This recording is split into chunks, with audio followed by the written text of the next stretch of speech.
अस्सलाम वालेकुम स्टूडेंट्स, आप देख रहे हैं डी फॉर डॉक्टर। आपको आज पाकिस्तान मेडिकल कमीशन में जो मीटिंग थी उसकी अपडेट्स देने लगे हैं। परसों बेसिकली स्टूडेंट जो एहतजाज हुआ था, स्टूडेंट के एक डेलीगेशन को प्रेसिडेंट पाकिस्तान मेडिकल कमीशन जनाब डॉक्टर अरशद तकी साहब ने बुलाया था और वो डेलीगेशन वहां पर गया था, लेकिन 14 स्टूडेंट्स का डेलीगेशन नहीं गया था, सिर्फ 6 स्टूडेंट लाहौर से इस्लामाबाद गए थे।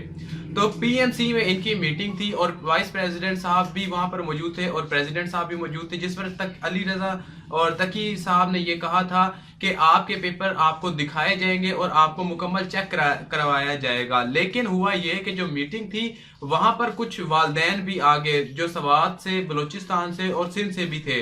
तो ये तकरीबन 13-14 वालदैन थे और 13-14 ये वहां पर उस मीटिंग में ये भी जबरदस्ती तौर पर पहुंच गए और इनको पहले तो आने भी नहीं दिया जा रहा था, लेकिन फिर ये अंदर पहुंच गए। ये आपके साथ बिल्कुल ऑफिशियल और अंदर की जो खबर है मुकम्मल तौर पर आपके साथ एक्सप्लेन करने वाला हूं हुआ क्या था।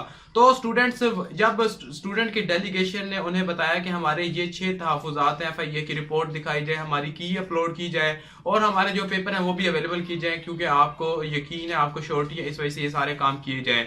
तो उस पर तकी रजा साहब ने ये कहा था कि मैं खुद आपके पेपर चेक करूंगा, लेकिन मैं आपको ये फेयरली बता रहा हूं कि उनमें से किसी के पेपर चेक नहीं हुए। कहा यह गया कि आप अपने रोल नंबर, नाम और अपना जो पेरेंट्स के नाम है वो यहाँ पर लिखें, हम आपके पेपर अभी निकलवा लेते हैं। लेकिन उन 6 स्टूडेंट्स ने इस बात से इनकार कर दिया। उनमें से एक बच्चा इस पर राजी हो गया, उसने अपना नाम, रोल नंबर लिख दिया, लेकिन जो वालिदैन थे उन्होंने मुकम्मल अपना लिख दिया, नाम भी, रोल नंबर भी अपने बच्चों का और अपनी इंफॉर्मेशन भी लिख दी। जिस पर वाइस प्रेसिडेंट और प्रेसिडेंट अरशद तकी साहब ने यह कहा कि आपको कॉल की जाएगी और आपके पेपर का रिजल्ट आपको बता दिया जाएगा और फिर आपको आना होगा। तो उन्हें कल रात कॉल्स की गई पाकिस्तान मेडिकल कमीशन की तरफ से कि आपके पेपर चेक हो गए हैं। उन्हें किसी को भी, वालिदैन को पेपर नहीं दिखाया गया। डेलीगेशन क्यों नहीं माना बच्चों का? क्योंकि एफआईए की रिपोर्ट भी पब्लिक नहीं की जा रही थी और कार्बन कॉपी भी नहीं दिखाई जा रही थी, की भी नहीं दिखाई जा रही थी। इस पर बच्चों ने कहा कि सर ये तो हमारी किसी भी किस्म की शिकायत का आप अजाला नहीं करें। अब ये मीटिंग किसने करवाई थी? ये मीटिंग असिस्टेंट कमिश्नर लाहौर ने करवाई थी पीएमसी के साथ उन बच्चों की। तो इस वजह से बच्चे इस जो मीटिंग थे इससे पीछे हट गए। अब आज उन बच्चों की 11 बजे मीटिंग थी, और सॉरी वालदैन की। तो उनमें से एक बच्चा वो वहां पर गया हुआ है डेलीगेशन का और वालदैन जो है वो वहां पर पहुंचे हुए हैं।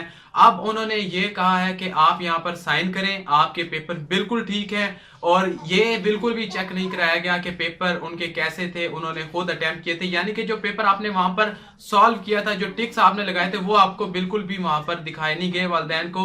और ये कहा गया है कि आपका रिजल्ट 100% श्योर है, अब आप इस पेपर पे साइन कर दें। तो मीडिया मौजूद है, थोड़ी देर तक वाइस प्रेसिडेंट या प्रेसिडेंट खुद इस पर प्रेस रिलीज भी देंगे, वो भी आपको दिखाएंगे। लेकिन ये सारा कुछ अपडेट था, यानी कि वो जो स्टूडेंट्स थे उनको मुकम्मल तौर पर उनके पेपर नहीं दिखाए गए, बल्कि अब वो जो स्टूडेंट्स हैं वो तो कंटेम्प्ट ऑफ कोर्ट के अगेंस्ट जो है वो लाहौर हाई कोर्ट में केस भी फाइल करने जा रहे हैं। जस्टिस आयशा मलिक ने कहा था कि अगर आपको ग्रेस मार्क्स नहीं मिलते तो आप हमारे पास आइएगा, हम आपको इंसाफ लेके देंगे। तो ये सारा कुछ बैकग्राउंड में सिनेरियो चल रहा है। इस बारे में जो भी अपडेट्स आएंगी रिकंडक्ट के हवाले से या फिर एडमिशंस के हवाले से, वो डी फॉर डॉक्टर आपको बर वक्त जरूर बताएगा। इसलिए आपसे रिक्वेस्ट है कि चैनल को सब्सक्राइब करके बेल आइकन को प्रेस करने ताकि आने वाली अपडेट्स आप तक बर वक्त मिल सके। अपना रखिएगा ख्याल। अल्लाह हाफिज।